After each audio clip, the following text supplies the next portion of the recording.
All right, guys, Tuesday's workout for you. Longer workout. It's going to be a for time workout.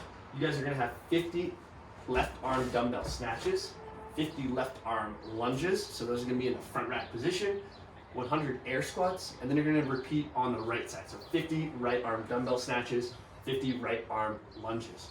Little chipper style workout for you guys. It is going to be on the longer end, so it's definitely something we want to kind of have like a pace, start having a game plan as how you want to break up these reps as you're going through it.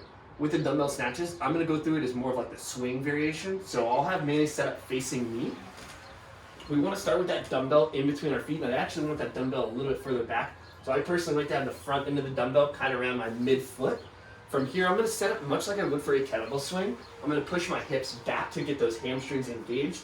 Arm is straight, eyes are out in front, but back is nice and tight, right? As he goes through, he's going to extend through the hips, squeeze his butt nice and hard. Good, and he just uses that momentum to keep carrying the dumbbell up overhead. One thing that I like to do, can you do one slow for me, coach? So I call it T-Rex arms. As he kind of goes through it, he kind of brings that elbow in at his side, a little bit out in front with the dumbbell, and then up overhead. Versus, can you show our traditional muscle snatch? Right, so that elbow would come up a little bit higher and then turn over.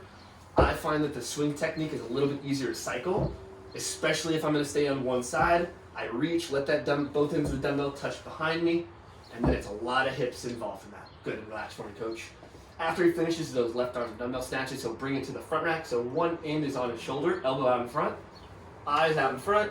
He's still going to alternate legs. Even though the dumbbell's on one shoulder, he still switches legs every single time. Big thing is we want that back knee to touch the floor, right? We want to keep our front foot flat so that we can keep our our weight balanced on our foot. And just nice and easy here. This is a good opportunity for you guys to catch your breath and just kind of breathe, right? Nothing too crazy. Good. From there, he'll set the dumbbell down. He has his 100 air squats.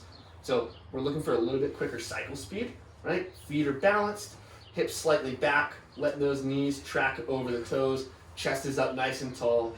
Again, this is a really good opportunity for you guys to kind of catch your breath now that we're not holding on to a dumbbell.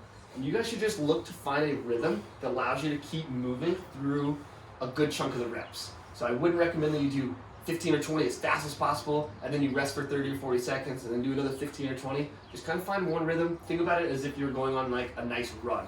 So if this said, an 800-meter run, you wouldn't sprint, stop, sprint, stop. That's kind of what we're looking for on the air squats as well.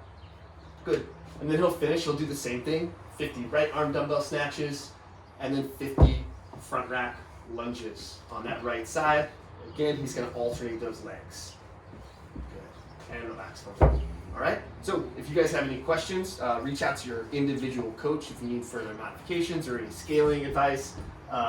Post your scores on SugarWOD, Facebook. Let us know how you're doing, and we'll see you guys tomorrow.